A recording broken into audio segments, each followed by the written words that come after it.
We want to highlight every other column automatically. Let's go up to Format, Conditional Formatting. We're going to apply to the range A:Z or whatever your sheet is. And we're going to do custom formula is equals to column.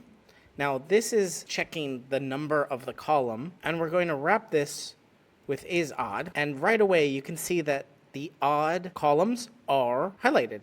But if you want the even columns, is even, now the even columns are colored.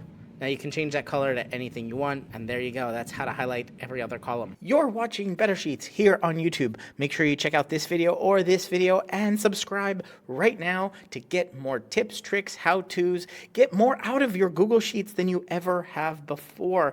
I'm excited to be making a ton more videos here. Ask me questions down in the comments, and I will answer them in future videos. But for right now, right here, one of these videos is going to be your next Google Sheet.